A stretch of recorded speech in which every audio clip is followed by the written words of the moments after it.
आइए हम परमेश्वर के वचन के भाग में जाएं। इससे पहले हम प्रार्थना में जाएंगे। धन्यवाद देते हैं सारी आशीषों के देने वाले स्वर्गीय पिता। बड़ी ही दीनता और बड़ी ही नम्रता के साथ एक बार फिर आपके चरणों में आता हूँ पिताजी, और धन्यवाद देता हूँ इस समय के लिए, इस संगति के लिए, आपके अनुग्रह के लिए, आपकी दया के लिए, और पिता परमेश्वर आपकी उस कृपा के लिए कि आपने पिता परमेश्वर आपके लोगों से, अर्थात आपकी खोजियों से हमें जोड़ा है, और हम आपस में एक दूसरे से जुड़ के पिता परमेश्वर आपके हृदय की बातों को और उन गंभीर भेदों को और उन प्रकाशनों को जानने के लिए इकट्ठा होते हैं पिताजी, जो हमारे आत्मिक जीवन में हमारी उन्नति का कारण होता है पिता। पिता, जो बातें आपको प्रसन्न करती हैं, जो बातें, जिन बातों से पिता परमेश्वर आप चाहते हैं कि हम छूटने पाए और सत्य को जाने और सत्य हमको स्वतंत्र करे, उन प्रत्येक बातों को हमें गहराई से बताएं, ताकि हम उनको अपने जीवन में चिंतन और मनन करने पाए पिताजी। आज के प्रत्येक भाग को आपके हाथों में सौंपते हैं, और पिताजी जबकि वचन की संगति के भाग में हम जाते हैं पिताजी, तो पिता मुझ में ऐसी कोई भी खूबी नहीं, कोई भी ऐसी लियाकत नहीं है कि मैं आपके हृदय की बातों को सबके सामने रख सकूं। बस आपसे यही निवेदन और विनती करता हूं पिताजी कि मेरी आत्मा को, मेरे प्राण को, मेरी देह को आप अपने नियंत्रण में लीजिए पिताजी, ताकि जो भी कुछ आप कहना चाहते हैं मेरे इस मुख के द्वारा से आप प्रत्येक से बोलें और बातचीत करें, ताकि पिता परमेश्वर हम सब आपके हृदय की बात को जानकर अपने आत्मिक जीवन में उन्नति करने पाए। पिता पवित्र आत्मा, आपको आमंत्रित करते हैं हमारे मध्य में आपको, और अपने परिचय को हम सब पर सर्वव्यापी करें। इस विनती और प्रार्थना को मैं मेरे उद्धारकर्ता, मेरे प्राणों के स्वामी प्रभु यीशु मसीह के नाम से मांग लेता हूँ। सुनिए और दया से ग्रहण कीजिए। आमीन। हम पिछले दिनों में देख रहे थे मत्ती रचित सुसमाचार, उसका 4 अध्याय और उसके 17 पद को एक बार हम फिर से पढ़ेंगे उसको। मत्ती रचित सुसमाचार उसका 4 अध्याय उसका 17 पद, जहां की इस तरह से लिखा हुआ है कि उस समय से यीशु ने प्रचार करना और यह कहना आरंभ किया, मन फिराओ क्योंकि स्वर्ग का राज्य निकट आया है। तो पिछली बार हमने इस विषय को थोड़ा मनन किया था कि प्रभु यीशु मसीह ने प्रचार करना और कहना आरंभ किया। तो आज हम प्रचार को समझेंगे। कह तो उसने दिया मन फिराओ क्योंकि स्वर्ग का राज्य निकट आया है, तो उसने प्रचार क्या किया। वापस से हम एक वचन और पढ़ेंगे, यूहन्ना रचित सुसमाचार उसका 1 अध्याय और उसके 17 पद को। मेहरबानी से कोई भी पढ़ने में सहायता करे। अच्छा, ज्योति बहन है क्या हमारे साथ? नहीं है ना? इसलिए कि व्यवस्था तो मूसा के द्वारा दी गई, परंतु अनुग्रह और सच्चाई यीशु मसीह के द्वारा पहुंची। आमीन। 18 पद भी पढ़े। अच्छा, हाँ। परमेश्वर को किसी ने कभी नहीं देखा, एकलौता पुत्र जो पिता की गोद में है, उसी ने उसे प्रकट किया। आमीन। तो परमेश्वर पिता का धन्यवाद हो इस सुंदर वचन के लिए। जैसा कि हम वचन में देखते हैं, पढ़ते हैं 17 और 18 पद में कि व्यवस्था तो मूसा के द्वारा दी गई। क्या दी गई? व्यवस्था। व्यवस्था जो है मूसा के द्वारा दी गई, परंतु अनुग्रह और सच्चाई यीशु मसीह के द्वारा पहुंची। और 18 पद में कहता है परमेश्वर का वचन कि परमेश्वर को किसी ने कभी नहीं देखा, इकलौता पुत्र जो पिता की गोद में है उसी ने उसे प्रकट किया। क्या किया उसने? प्रकट किया। तो यही है मेरे प्रियो प्रचार की गंभीरता को समझना। आज तक वचन जो बता रहा है कि परमेश्वर को किसी ने कभी नहीं देखा। अब इस देखने के विषय में इकलौता पुत्र जो प्रभु यीशु मसीह है, जो पिता की गोद में है, उसने उसको क्या कर दिया? प्रकट कर दिया।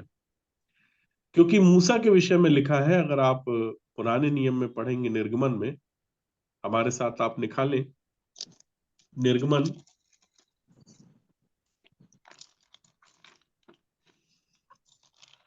उसका 33 33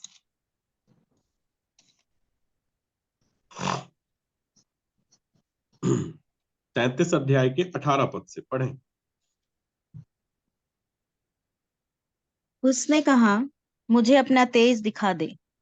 हम्म आगे। उसने कहा, मैं तेरे सम्मुख होकर चलते हुए तुझे अपनी सारी भलाई दिखाऊंगा और तेरे सम्मुख यहोवा नाम का प्रचार करूंगा, और जिस पर मैं अनुग्रह करना चाहूं उसी पर अनुग्रह करूंगा, और जिस पर दया करना चाहूं उसी पर दया करूंगा। फिर और उसने आगे कहा जी। फिर उसने कहा, तू मेरे मुख का दर्शन नहीं कर सकता, क्योंकि मनुष्य मेरे मुख का दर्शन करके जीवित नहीं रह सकता। देखिए, मूसा से परमेश्वर ने साफ कह दिया था कि तू मेरे मुख का दर्शन नहीं कर सकता, क्योंकि मेरे मुख का दर्शन करके कोई मनुष्य जीवित नहीं रह सकता। और इसीलिए मूसा ने पीठ का दर्शन किया था। और आप भी जानते हैं मेरे प्रियो कि एक मनुष्य के दो भाग होते हैं, एक फ्रंट साइड साइड और एक होता है बैक साइड। मूसा ने जो बात बताई परमेश्वर की, वो पीठ के दर्शन को लेके बताई। और प्रभु यीशु मसीह ने जो बात प्रकट की, वो की उसके मुख के विषय में। मूसा जब भी परमेश्वर के विषय में इजराइलियों को बताता था तो बोलता था परमेश्वर विलंब से कोप करने वाला है, परमेश्वर ऐसा है, परमेश्वर इस तरीके से। तो लोग जो थे इजरायली उससे थरथराते थे, डरते थे, उससे भयभीत होते थे। और इसलिए जब मूसा परमेश्वर के पास जाता था तो वो मतलब हर बात में, हर समय मूसा को ही आगे कर देते थे। और जब हम नए नियम में देखते हैं तो नए नियम में प्रभु यीशु मसीह जो परमेश्वर की गोद में है, स्वाभाविक सी बात है, अगर कोई बच्चा गोद में होता है तो वो पिता के मुख को देखता है, ना कि उसकी पीठ को देखता है। और प्रभु यीशु मसीह यही बात हमको बता रहे हैं, अर्थात प्रचार कर रहे हैं कि परमेश्वर क्या है, परमेश्वर की पर्सनालिटी क्या है, परमेश्वर का स्वभाव क्या है। और इसी बात की गवाही देने के लिए प्रभु यीशु मसीह ने आगे बातों को कहना आरंभ कर दिया। प्रचार का मतलब होता है मेरे प्रियो की प्रगटीकरण हो जाना चाहिए हमारे जीवन में। हमने पिछले दिनों इस बात को देखा यूहन्ना रचित सुसमाचार उसके 1 अध्याय से, कि सच्ची ज्योति हर एक मनुष्य को प्रकाशित करती है जो जगत में आने वाली थी, अर्थात प्रभु यीशु मसीह के विषय में बता रहा था। और अगर हम इफिसियों की पत्री उसका 5 अध्याय निकालें हमारे साथ, इफिसियों की पत्री उसका 5 अध्याय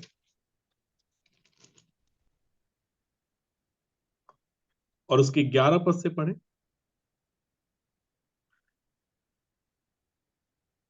और अंधकार के निष्फल कामों में सहभागी न हो, वरन उन पर उलाहना दो, क्योंकि उनके गुप्त कामों की चर्चा भी लज्जा की बात है।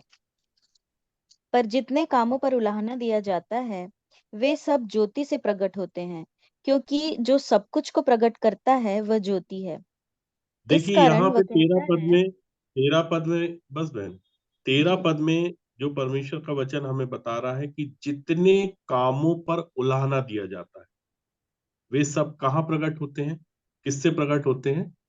ज्योति से प्रकट होते हैं। क्योंकि जो सब कुछ को प्रकट करता है वह क्या है? ज्योति है। आज मेरे प्रियो बहुत से लोग हैं जो इस अंधकार में अपने जीवन को जी रहे हैं, बहुत से भ्रम में अपने जीवन को जी रहे हैं। लेकिन परमेश्वर का वचन बताता है कि जो सब कुछ को प्रकट करता है वह ज्योति है। तो हर एक चीज को प्रकट करने वाला सिर्फ और सिर्फ ज्योति है, वो प्रगटीकरण है। और इसलिए ये काम सिर्फ और सिर्फ ज्योति ही कर पाएगा। और परमेश्वर का वचन जैसे बता रहा है कि जितने कामों पर उलाहना दिया जाता है, उलाहना का मतलब क्या होता है? उलाहना, जो ये शब्द आया है उलाहना, आप में से कोई भी जानता हो तो इस बात को बताए मुझे कि उलाहना का मतलब क्या होता है। वार्निंग है क्या भैया? जी वार्निंग है क्या? बिल्कुल, ये एक तरह की चेतावनी है। जैसे हम बच्चों को जब कभी मस्ती करते हैं या कुछ उधम करते हैं या कोई ऐसा काम करते हैं जो अशोभनीय है, तो हम उस तरफ उस समय उनको ताड़ना देते हैं, उनको तुरंत बताते हैं, अल्टीमेटम देते हैं कि बेटा ऐसा नहीं करना, गलत बात है, गलत काम है। तो हर एक मनुष्य के जीवन में जो भी गलत काम हो रहे हैं या जो भी वो बुरे काम को कर रहा है, उसको उलाहना देने का जो काम है वो ज्योति से प्रकट होता है। और मेरे प्रियो, ये समय नहीं है कि हम एक एक व्यक्ति दूसरे व्यक्ति के ऊपर दोष लगाए। आज पूरे लोग जितने भी प्रचार कर रहे हैं या जितने भी लोग बता रहे हैं, समझा रहे हैं, वो हमेशा एक दूसरे को दोषी ठहरा रहे हैं। कुछ ना कुछ हो ही दोष, जाएगा। हाँ जी, कुछ ना कुछ हो जाता है। इसीलिए दोष ठहराने का काम जो है वो ज्योति का है। अच्छा होता कोई है। किसी से ये नहीं कह सकता कि आप कैसे हैं, आप क्या हैं, आपने क्या किया, आपके काम कैसे हैं। वास्तविकता ये है मेरे प्रियो कि जो भी काम करना है वह काम करेगा ज्योति। अगर परमेश्वर का वचन, प्रभु यीशु मसीह ने जिस तरीके से बोला था, हमारे साथ आप एक वचन और निकालें, इसको खुला रखिएगा, इफिसियों की पत्री को, यूहन्ना रचित सुसमाचार और उसका 12 अध्याय,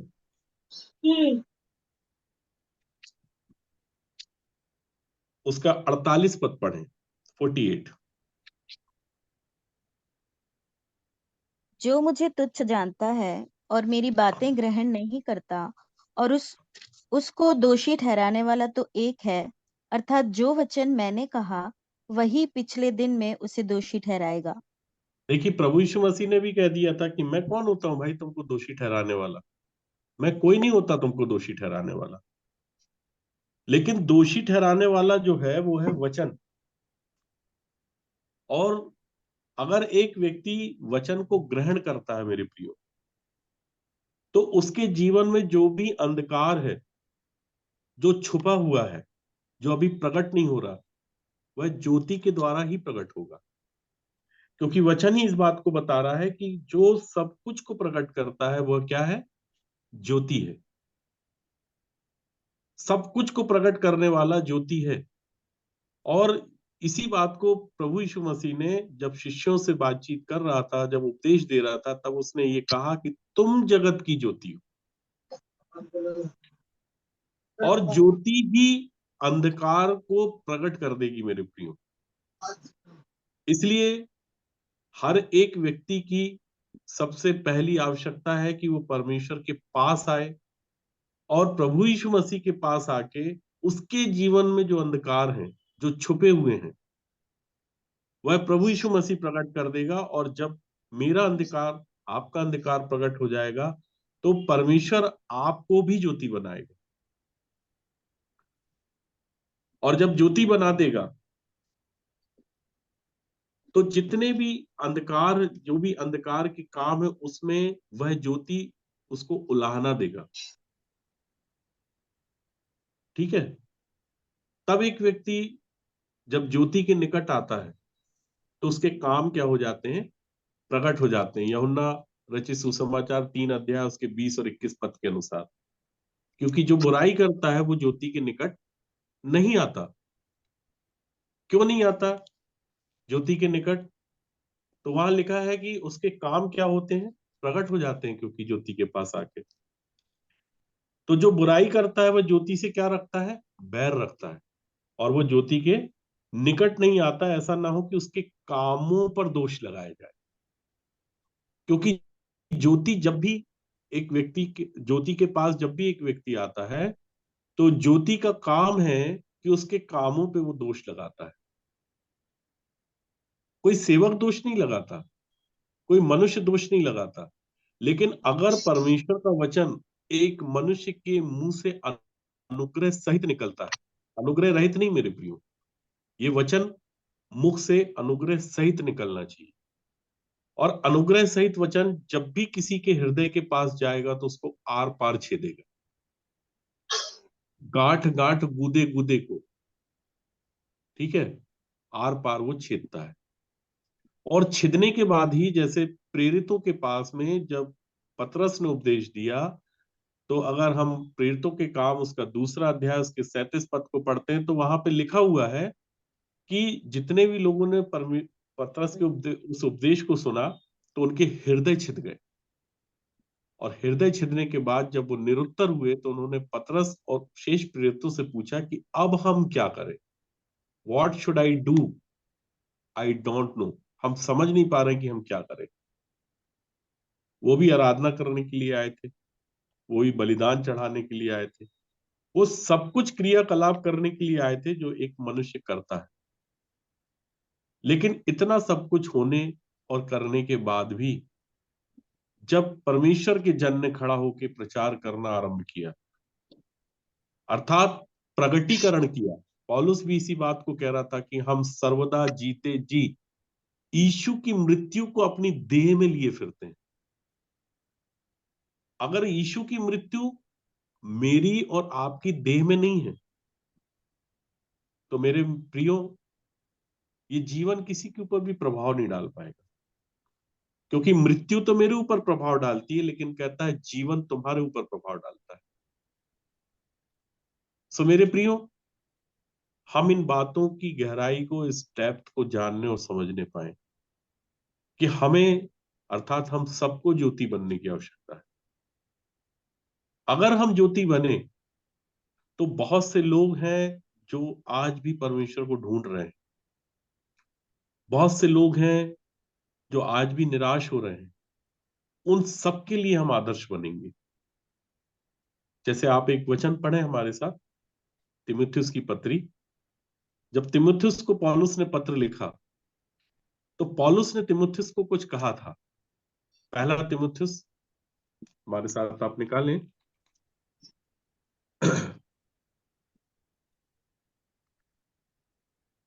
पहला तीमुथियुस की पत्री, उसका पहला अध्याय और उसके 15 पद से पढ़िए। यह बात सच और हर प्रकार से मानने के योग्य है कि मसीह यीशु पापियों का उद्धार करने के लिए जगत में आया, जिनमें सबसे बड़ा मैं हूँ। पर ऐसा तो नहीं लिखा बहन, ऐसा तो नहीं लिखा कि मसीह यीशु पापियों का उद्धार करने के लिए जगत में आया जिनमें सबसे बड़ा मैं था। मैं हूँ लिखा है। मैं हूं लिखा है। देखिए, जैसी उसकी कंडीशन उस समय थी ना, एज इट इज पौलुस ने तीमुथियुस को, जो उसका पुत्र है, जो उसका आत्मिक पुत्र है, उसको अपनी कंडीशन बता रहा। भेद की रीति पे पौलुस ने अपने हर एक पापों को इस पत्रियों में छिपा के रखा हुआ, लिखा सब कुछ है उसने। लेकिन एक आत्मिक व्यक्ति ही इन बातों को पढ़ने के बाद जान पाएगा, समझ पाएगा कि पौलुस की अवस्था क्या थी। और पौलुस ने कोई अपनी अवस्था और अपनी दशा को छिपाया नहीं मेरे प्रियो। उसने तीमुथियुस को जब पत्र लिखा तो ये लिखा कि यह बात सच और हर प्रकार से मानने की योग्य है कि मसीह यीशु पापियों का उद्धार करने के लिए जगत में आया, जिनमें सबसे बड़ा मैं हूं, ना कि था। हूं कहता है, आगे क्या बोलता है वो? पर मुझ पर इसलिए दया हुई कि मुझ सबसे बड़े पापी में यीशु मसीह अपनी पूरी सहनशीलता दिखाए अब कि देखिए, दया के विषय को बता रहा है बहन, धीरे धीरे पढ़िएगा, इस विषय को अपन समझेंगे आगे।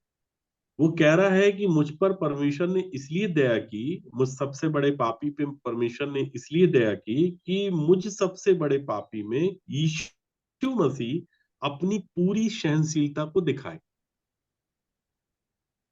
वास्तविकता यह है कि एक व्यक्ति जब पाप और अपराध में अपना जीवन जीता है तो वो सहनशील नहीं होता।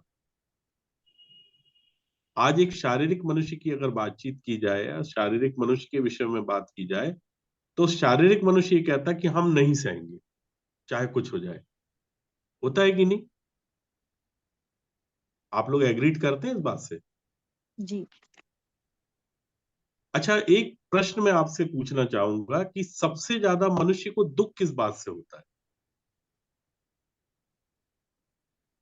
सबसे ज्यादा, सबसे ज्यादा दुख और सबसे ज्यादा पीड़ा किसी भी मनुष्य को कब पहुंचती है? आप बताएं, फिर आगे हम इस बात को कंटिन्यू करें। किसी भी मनुष्य को सबसे ज्यादा दुख और सबसे ज्यादा पीड़ा कब पहुंचती है? जब जो काम हम नहीं किए उस पर उसका अगर कोई दोषी ठहराए, और मतलब हमारा इंटेंशन गलत नहीं हो लेकिन हमको गलत समझा जाए। और बताएं। परमेश्वर की आज्ञा ना मानने पर। नहीं, मैंने ये पूछा कि सबसे ज्यादा दुख हमको, जैसे मान लीजिए हमारे बच्चों ने हमको दुख पहुंचाया, कहते हैं ना, तो बच्चों ने हमको दुख पहुंचाया, इस बात को समझिएगा, बहुत आत्मिक अर्थ इसके गहराई की तरफ लेके चल रहा हूं आपको, कि हमारे बच्चे हमको दुखी कर देते हैं, हमारे बच्चे हमको दुख पहुंचाते हैं, पीड़ा पहुंचाते हैं, तो कब पीड़ा होती है माँ बाप को? जब उसकी आज्ञा नहीं मानते और आज्ञा उसकी नहीं बात मानते, है ना? सुने जाते हैं, सही जा रहे हैं आप, थोड़ा थोड़ा करीब पहुंच रहे हैं। और बताएं। बातों के ना माने जाने से, हाँ जी। तो उसकी बातों को ना माने सुनने से। हाँ, चलिए इसको थोड़ा सा और आपको डिफाइन करते हैं ना, कि अगर मेरी इच्छा के अनुसार एक व्यक्ति अपना जीवन ना जिए, अर्थात मेरा बच्चा मेरी इच्छा के अनुसार जीवन ना जिए, मेरी पत्नी मेरी इच्छा के अनुसार ना जिए, या मेरी पत्नी की इच्छा के अनुसार मैं जीवन ना जीऊं, तो क्या होता है? हमको दुख होता है। ऐसे ही होता है ना? यस। भाई मेरी इच्छा पूरी नहीं हो रही तो मैं दुखी हूं, और मेरी इच्छा पूरी हो रही तो सबसे ज्यादा खुश मैं ही हूं। तो ठीक मेरी इच्छा के अनुसार जब मुझे पीड़ा होती है, मेरी इच्छा को एक व्यक्ति पूरा नहीं कर रहा, मेरी आज्ञा को एक व्यक्ति पूरा नहीं कर रहा, तो उसी तरह से परमेश्वर की इच्छा के अनुसार जब एक व्यक्ति जीवन नहीं जीता, तो मेरे प्रियो परमेश्वर को भी बहुत दुख होता है, बहुत पीड़ा होती है मेरे प्रियो। और जिस समय प्रभु यीशु मसीह इस पृथ्वी पर आया था ना, एक भी मनुष्य परमेश्वर की इच्छा के अनुसार और परमेश्वर की आज्ञा के अनुसार जीवन नहीं जी रहा था। और इसीलिए प्रभु यीशु मसीह को ये कहना पड़ा, मेरे प्रियो, कि मैं अपने पिता की इच्छा को और उसके काम को पूरा करने के लिए आया हूं। और पौलुस भी यहाँ पे ये कह रहा है कि मुझ पर इसलिए दया हुई कि मुझ सबसे बड़े पापी में यीशु मसीह पूरी सहनशीलता को दिखा दे, डिस्प्ले कर दे, प्रकट कर दे। क्यों कर दे प्रकट? आगे पढ़े। कि जो लोग उस पर अनंत जीवन के लिए विश्वास करेंगे उनके लिए मैं एक आदर्श बनूं। बोलता है कि पूरी सहनशीलता प्रभु यीशु मसीह इसलिए दिखाना चाहता है कि जो लोग उस पर अनंत जीवन के लिए विश्वास करेंगे, उनके लिए मैं क्या बन जाऊं? एक आदर्श बनूं, एक आइडियल बन जाऊं, रिफ्लेक्ट हो जाए मुझ में से कि मुझ में से प्रभु यीशु मसीह होके काम को पूरा कर रहा है। मेरे प्रियो, एक वचन आप और निकालें, पतरस की पत्री,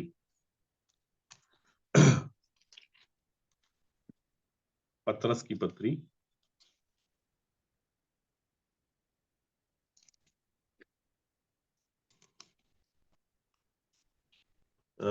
दूसरा पतरस है, पहला अध्याय,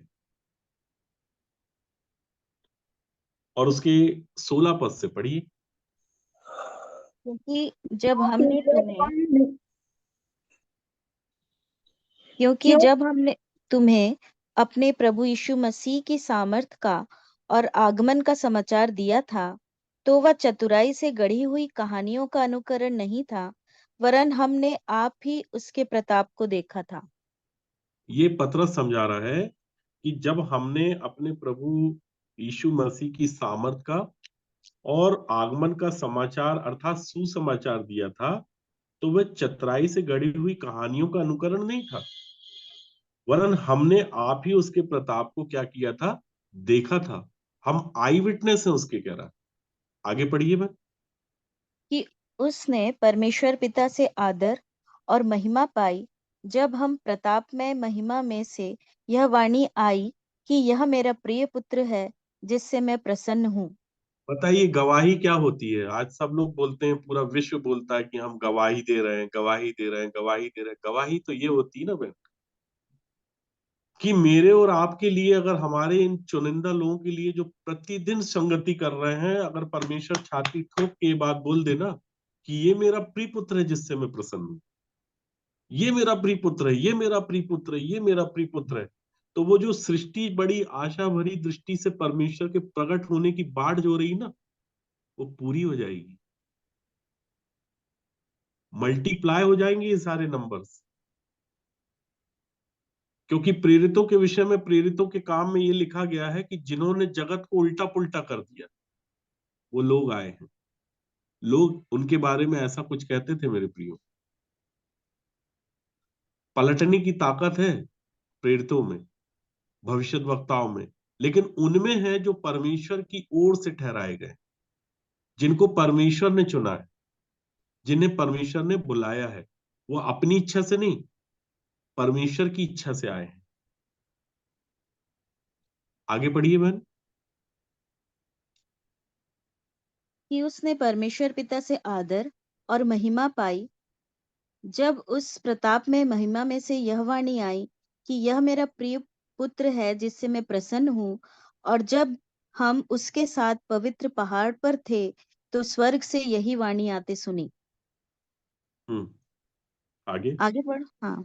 और हमारे पास जो भविष्यद्वक्ताओं का वचन है, वह इस घटना से दृढ़ ठहरा, और तुम यह अच्छा करते हो जो यह समझकर उस पर ध्यान करते हो कि वह एक दिया है जो अच्छा, अंधियारे एक मिनट बहन, एक मिनट, एक मिनट।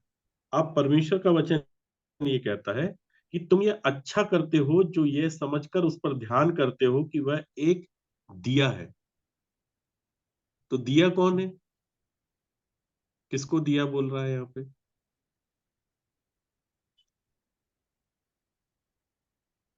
देखिए वचन आपके सामने भविष्यवक्ताओं का वचन। वचन यहाँ बोल रहा है हमारे पास जो भविष्यद्वक्ताओं का वचन है, वह इस घटना से दृढ़ ठहरा कि तुम यह अच्छा करते हो कि जो यह समझकर उस पर ध्यान करते हो कि वह एक दिया है। देखिए परमेश्वर के वचन को पढ़ने के बाद भी अंडरस्टूड करना कितना टफ हो जाता है। चलिए मैं फिर से पढ़ता हूं आपके सामने। हमारे पास जो भविष्यद्वक्ताओं का वचन है, जो अभी आपके हाथ में है, बाइबल सभी के हाथ में है, वह इस घटना से दृढ़ ठहरा, तुम यह अच्छा करते हो जो यह समझकर उस पर ध्यान करते हो कि वह एक दिया है जो अंधियारे स्थान में उस समय तक प्रकाश देता रहता है जब तक कि पौ ना फटे और भोर का तारा तुम्हारे हृदयों में ना चमक उठे। अब बताइए कौन है दिया?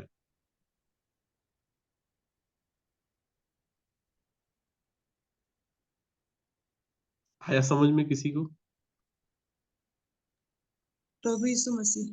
प्रभु यीशु मसीह। देखिए दिया बताया जा रहा है प्रभु यीशु मसीह को, ठीक है। और दिए के विषय में बता रहा है कि जो अंधियारे स्थान में उस समय तक प्रकाश देता रहता है जब तक कि पौ ना फटे, अर्थात जब तक आप ज्योति ना बन जाए तब तक वो आपको क्या देता रहेगा? प्रकाश देता रहेगा। पहले प्रभु यीशु मसीह ने कहा कि मैं जगत की ज्योति हूं, कहा ना। और फिर चेलों से कहता है कि तुम जगत की ज्योति हो। मतलब देखिए दिया अगर जल नहीं रहा है तो वो प्रकाश नहीं दे सकता, तो दिए का जलना जरूरी है। गहरी बात है मेरे प्रियो, परमेश्वर आपकी सहायता करे कि आप इस विषय को समझें कि दिया जब तक जलेगा नहीं तब तक वो प्रकाश नहीं देगा। और परमेश्वर का वचन प्रभु यीशु मसीह बता रहा था कि कोई दिया जला के कहाँ नहीं रखता है? पैमाने के पैमाने नीचे के नहीं रखता है, नीचे, लेकिन कहाँ रखता है दिए को? दीवट पर। दीवट पर। तो दीवट का मतलब क्या होता है? दीवट, क्योंकि दिया तो दीवट पे ही रखा जाएगा, तब तो वो प्रकाश देगा। क्योंकि अगर आपने उसको पलंग के नीचे रख लिया, कुर्सी के नीचे रख लिया, तो प्रकाश थोड़ी ना देगा। तो दिए को पैमाने के नीचे नहीं रखते, दिए को रखते हैं दीवट पे, और दीवट से वो प्रकाश देता है। तो दीवट क्या है फिर? ऊंचा स्थान। हाँ जी, ऊंचा स्थान। ऊंचा स्थान। चलिए अमन भाई हमारे साथ जल्दी से आप एक वचन निकालें, प्रकाशित वाक्य 1 अध्याय। आज दीवट को भी समझें, दीवट पे रखना पड़ेगा क्योंकि दिए को। जी भैया। हाँ जी, प्रकाशित वाक्य 1 1 अध्याय उसका 20 पद पढ़िए, 19 पद से पढ़िए बल्कि। इसलिए जो बातें तूने देखी हैं और जो बातें हो रही हैं और जो बातें इसके बाद होने वाली हैं, उन सब को लिख ले, अर्थात उन 7 तारों का भेद जिन्हें तूने मेरे दाहिने हाथ में देखा था, और उन 7 सोने की दीवटों का भेद। वे 7 तारे सातों कलीसियाओं के दूत हैं, और वे 7 क्या दीवट है 7 कलीसियाएं हैं। दीवट का मतलब? क्या है? कलीसियाएं। समझ रहे हैं आप दीवट का मतलब? परमेश्वर का वचन बता रहा है कि 7 सोने की दीवटों का भेद ये है कि वे 7 तारे सातों कलीसिया के दूत हैं, और वे 7 दीवट 7 कलीसियाएं हैं। तो कलीसिया के लिए ही पौलुस ये बोल रहा था कि जो लोग प्रभु यीशु मसीह के ऊपर विश्वास करते हैं, वो मुझ सबसे बड़े पापी में यीशु मसीह की पूरी सहनशीलता को देखेंगे। ठीक है, और वो सहनशीलता दिखाई देना चाहिए, रिफ्लेक्ट होना चाहिए। प्रचार का मतलब मुंह से बोलना नहीं होता, प्रचार का मतलब होता है रिफ्लेक्शन, दिखना चाहिए वो चीज। जितने लोग हमारे हमारे बारे में गलत गलत बातें करते हैं, बुरा बुरा बोलते हैं, अगर वो चीज रिफ्लेक्ट हो जाए, अर्थात आपके भले काम दिख जाए, तो लोगों का मुंह बंद होगा कि नहीं? होगा कि नहीं? पत्रियों में ये बात लिखी है कि वो हमारे भले भले कामों को देख के क्या हो जाए, उनका मुंह बंद किया जाए।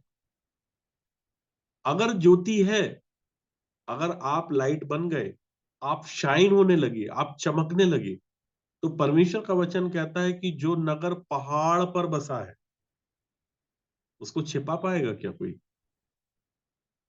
वो छिप नहीं सकता। और वो जब छिपेगा नहीं, और ज्योति कहां पे चमकती है? परमेश्वर का वचन जो बताता है, लाइट में चमकती है क्या? नहीं। हाँ जी, अंधियारे में। भाई सूर्य जब निकला रहता है 12 बजे, 1 बजे, 2 बजे, तो क्या हम लोग लाइट जलाते हैं क्या अपने घर की? तो ज्योति हमेशा जब भी चमकेगी वो अंधकार में ही चमकेगी।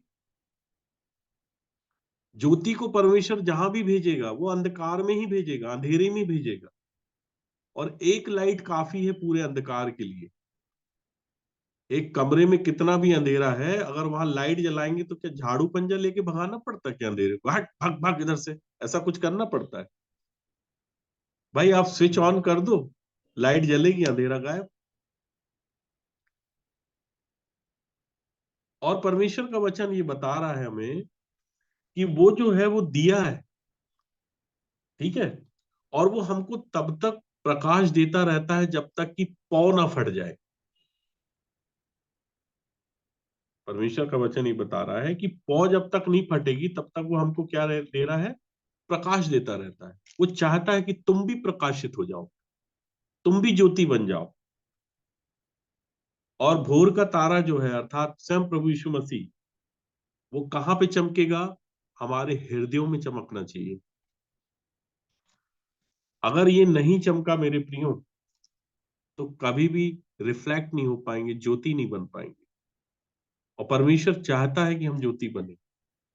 परमेश्वर चाहता है कि हर एक वो बुरे काम जिस पे हम उलाहना उलाहना कैसे देंगे? हम खुद ही अगर उलाहना के योग्य हैं, अगर हमारे खुद के काम, परमेश्वर का वचन बताता है कि वो तुम्हारे कामों को देख के क्या हो रहा है कि मसीह के क्रूस के बैरी हो रहे हैं। क्यों? क्योंकि काम ऐसे हैं, अनुचित काम है। मुंह से खूब बोल रहे हैं, खूब अच्छी अच्छी बातें कर रहे हैं, लेकिन काम कैसे हैं? हाँ जी, कैसे हैं काम? अच्छे हैं क्या? अगर कलीसियाओं के काम ही अगर खराब होंगे तो लोगों के लिए क्या होगा, ठोकर का कारण बनेगा ना। एक वचन निकाले हमारे साथ, फिलिपियों की पत्री 3 अध्याय और उसके 17 पद से पढ़िए।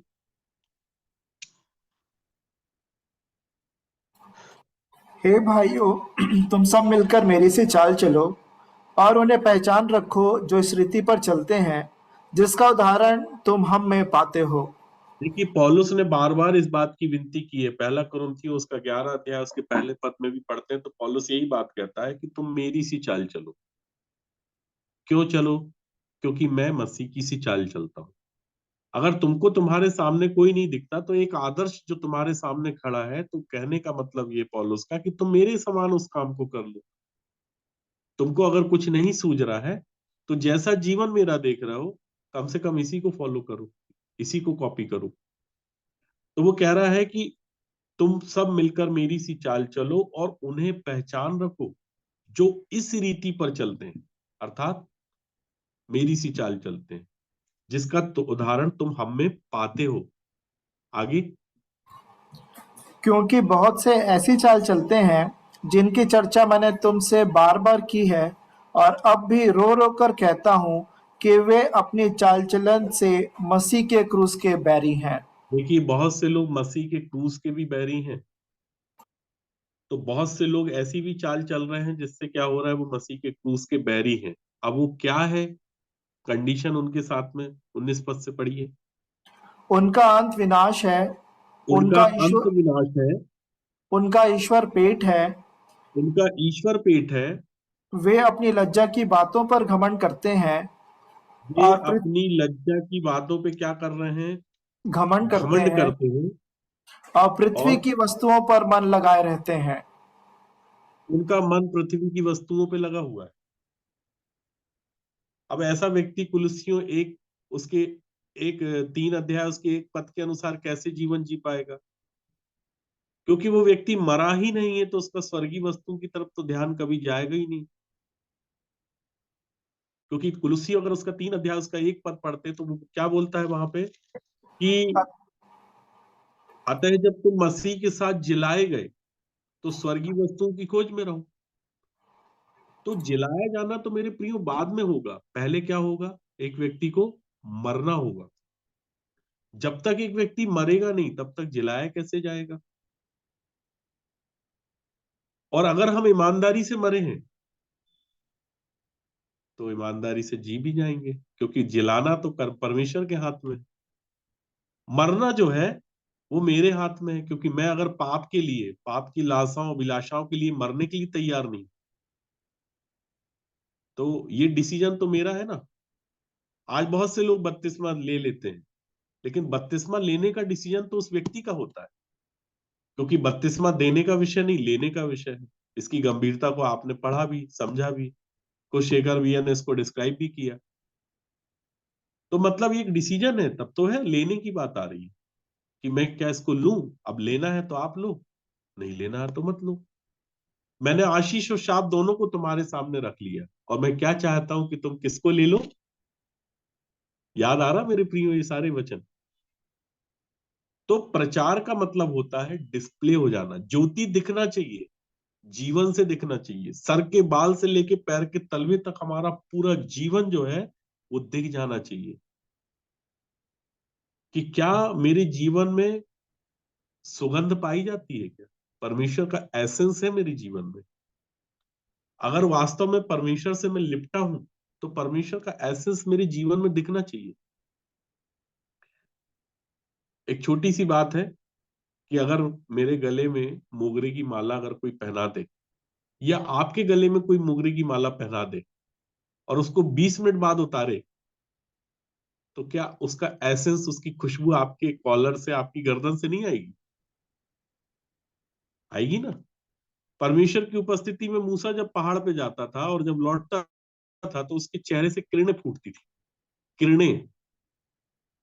लेकिन वो जो किरणें थी वो खत्म होने वाली किरणें थी, ठीक है।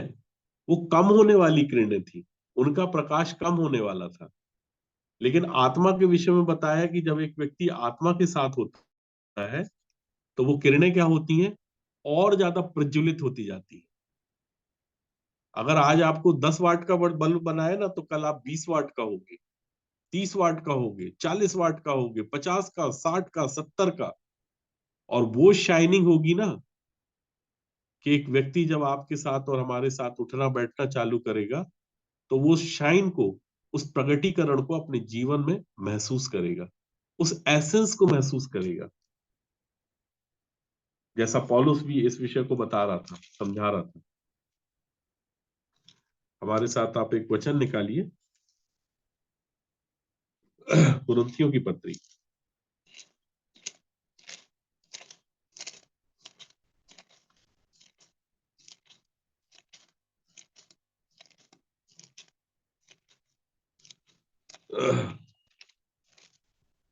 उसका दूसरा, कुरिन्थियों की पत्री उसका दूसरा अध्याय और उसके 14 पद से।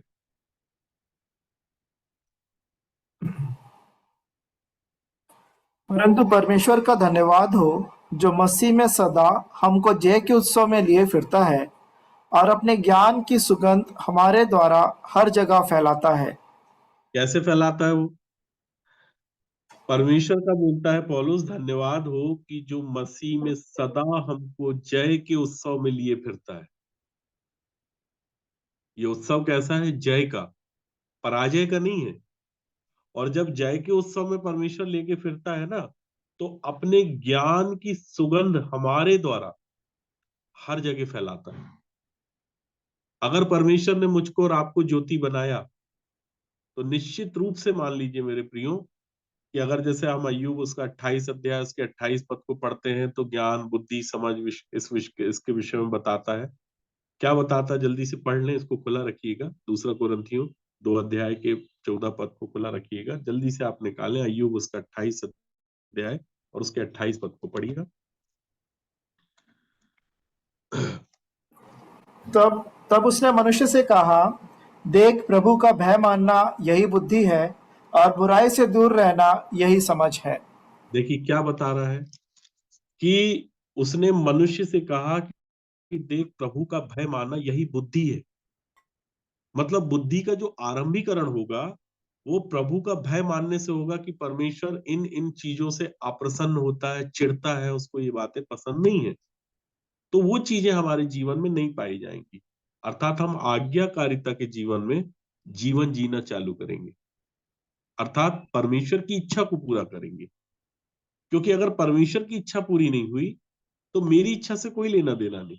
अगर मैं अपनी इच्छा पूरी करूंगा, तो परमेश्वर की इच्छा पूरी नहीं होगी, और परमेश्वर की इच्छा पूरी करूंगा, तो मेरी इच्छा पूरी नहीं होगी। मेरी अर्थात मेरे शरीर की। इसलिए पौलुस बार बार बोल रहा था, अपनी शरीर की लालसाओं अभिलाषाओं को क्रूस पे चढ़ाओ, मैं को क्रूस पे चढ़ाओ, अपनी इच्छा को, अपनी डिजायर को क्रूस पे चढ़ाओ। पौलुस कह रहा था, इच्छा तो है मुझ में, लेकिन भले काम मुझसे बन नहीं पड़ रहे। तो आप देखिए उस पेड़ के फल का असर, कि भला, भले और बुरे दोनों का ज्ञान तो पा लिया एक मनुष्य ने, लेकिन काम कौन सा कर रहा है? तो यहाँ ज्ञान काम नहीं करता, काम होना चाहिए हमारे जीवन में। अगर हम काम नहीं कर पा रहे हैं, तो वो रिफ्लेक्शन, वो प्रचार नहीं हो पाएगा कभी। ईशु को प्रचार करना और ईशु का प्रचार करना, दोनों में बहुत अंतर। ठीक है? प्रभु यीशु मसीह का प्रचार पूरी दुनिया कर रही है, 99.99% यीशु का प्रचार कर रहे हैं। लेकिन यीशु को प्रचार करना, ये बहुत अलग बात है। बोल रहा है कि देख, प्रभु का भय मानना यही बुद्धि है और बुराई से दूर रहना यही समझ है। और परमेश्वर के लोगों के जीवन में ये दोनों चीजें दिखेंगी, आपको पाई जाएंगी उनके। और यही बात जो है वो परमेश्वर का ज्ञान है, और परमेश्वर का ज्ञान जो है हमारे द्वारा ही हर जगह फैल जाता है। ये वो एसेंस है, वो खुशबू है जो फैलती है। इसी से तो एक व्यक्ति जाना जाता है कि ये परमेश्वर का जन है। वो अपने मुंह से कितना भी बोल दे, मैं परमेश्वर का जानू, परमेश्वर का जानू, इससे नहीं मतलब। आपके काम प्रकट होंगे। फल, फल से पहचाना जाएगा एक व्यक्ति, फ्रूट है कि नहीं उसके जीवन में। फ्रूटलेस ट्री कोई मतलब नहीं। परमेश्वर को फल चाहिए। वो एक पेड़ में फल ढूंढने आ रहा था बार बार और पा नहीं रहा था, तो उसने बोला इसको काट के ना फेंक दे। क्या मतलब, फालतू में जगह रोक के रखा है। इस दाग की बारी में जबरदस्ती में ये पेड़ लगा हुआ है। तो दाग की बारी वाले ने, जो दाग का रखवाला था, उसने बोला 1 वर्ष इसको और रहने दे तुम, 1 साल, ओनली फॉर 1 ईयर्स। आज बहुत से लोगों की जिंदगी में ये 2023 जो 1 साल मिला है ना, उनको 1 वर्ष मिला है। अगर इस 1 वर्ष में अगर उनका जीवन फलों से नहीं लदा, या उनके उनके जीवन में फल नहीं देखा ना प्रभु ने, नहीं पता मेरे प्रियो कि दिसंबर 31 2023 का उनके जीवन का लास्ट साल हो, लास्ट वर्ष हो। देखिए, परमेश्वर का आत्मा जो बोलता है, मेरे प्रियो में वो बात बोलता हूं। मेरे से चिकनी चुपड़ी बातें हो नहीं पाती, ठीक है, क्योंकि वचन में मिलावट होती नहीं है। अगर जो बात है, परमेश्वर बोल रहा है कि अगर एक व्यक्ति ने वास्तविक रूप से मन नहीं फिराया है, तो उसका सबसे पहला और सबसे प्रमुख काम है कि वो मन फिरा ले। और मन फिराना तो हालांकि बहुत बड़ा विषय है, ये एक बार में नहीं होगा, अनेक बार परमेश्वर के पास आना पड़ता है। धर्मी अगर 7 बार गिरे तो भी उठ खड़ा होता है। हमारी शिक्षाएं जो है उठाने की है, उठाना चाहते हैं एक व्यक्ति को, और उठाता उसको है जो व्यक्ति गिरा हुआ है। मैं भी बहुत गिरा हुआ था मेरे लिए। एक गिरे हुए व्यक्ति से आपने बात, आज जो भी वचन सुन रहे हो ना, एक गिरे हुए व्यक्ति से बात, उस व्यक्ति के मुंह से ये वचन सुन रहे हो। मैं भी ये बात कह सकता हूँ कि बात सत्य और हर प्रकार से मानने की योग्य कि मसीह यीशु पापियों के लिए इस पृथ्वी पर आया, इस संसार में आया, जिनमें सबसे बड़ा मैं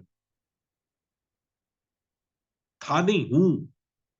एट प्रेजेंट में मेरे जीवन में बहुत सी चीजें मैं देखता हूं, बहुत सा अंधकार मुझे ज्योति में प्रकट होता है, लेकिन मुझे आशा ही नहीं, पूरा विश्वास है कि परमेश्वर मुझे अंश अंश करके बदल देगा, अपने स्वरूप और अपनी समानता में मुझे कन्वर्ट कर देगा, बदल देगा।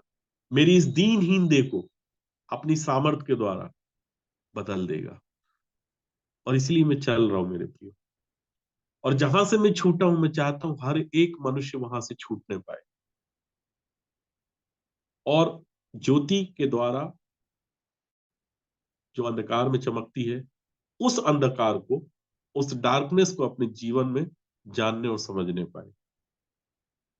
यहाँ तो लोगों को मैं देखता हूं मेरे प्रियो की 1 साल 2 साल 3 साल होते हैं और सीधे बोलते हैं उद्धार पा लिया, हमारा उद्धार हो गया, हमारा पुनरुत्थान हो गया। अजीब अजीब सी बातें। और अभी आप जो बहन शांति के मुंह से जो गवाहियां सुन रहे थे ना, ऐसे ही भ्रम में बहुत से लोग जीवन जी रहे हैं। इन्हीं भ्रम से परमेश्वर ने इन्हें छुड़ाया। बहुत से लोगों के बीच में परमेश्वर ने सेवा को भेजा। कुछ लोग अन्य जातियों ने जो परमेश्वर को पाया, तो वो बोलते थे पवित्र आत्मा का दान पा लिया, अन्य अन्य भाषा बोलने का दान पा लिया, भविष्यवाणी का दान पा लिया। जब उनसे पूछा भविष्यवाणी क्या है, तो वो नहीं बता पा रहे थे। भविष्यवाणी का मतलब ये नहीं कि मकान बनेगा, दुकान बनेगी, ये बनेगा, वो बनेगा।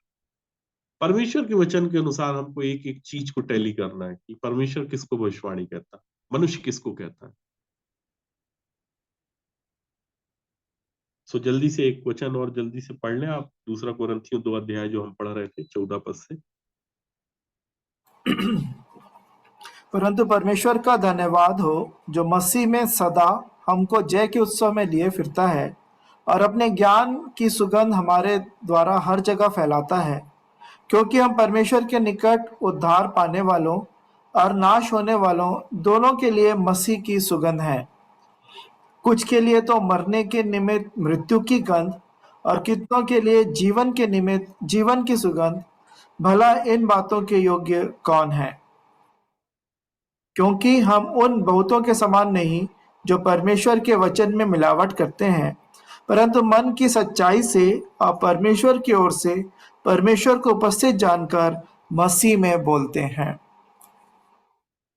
सो मेरे प्रियो, परमेश्वर अपने इन वचनों के द्वारा हम सबके जीवन में अपनी आशीषों से हमें भरे, हमें वो समझ दे, जैसे कि उसने चेलों को दिया था पवित्र शास्त्र बूझने की समझ को खोला था, जिसके द्वारा से उन्होंने पवित्र शास्त्र को जान पाएगा। एक ऐसी पहेली, एक ऐसी पजल बन के रह जाएगी, नहीं तो मेरे प्रियो, कि मनुष्य के सामने सब कुछ है, वो जीवन पाने के लिए परमेश्वर के पास नहीं आ रहा। सो हम जीवन पाने के लिए, अर्थात उद्धार को पाने के लिए, अनंत जीवन को पाने के लिए परमेश्वर के पास आए, और परमेश्वर हम में से सबको लाइट बना दे, ज्योति बना दे, ताकि हम जहां भी सेवा करने के लिए जाएं, वहां अंधकार में एक व्यक्ति इस ज्योति के द्वारा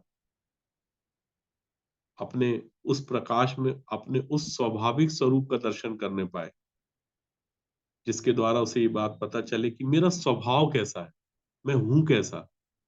अगर उसको अपने स्वभाव की जानकारी इससे नहीं लग पाई, तो अपने पापों का कभी भी प्रायश्चित नहीं कर पाएगा। सो प्रियो, आप सबों को इस वचन के द्वारा परमेश्वर बहुत आशीष और बरकतों से मालामाल करे।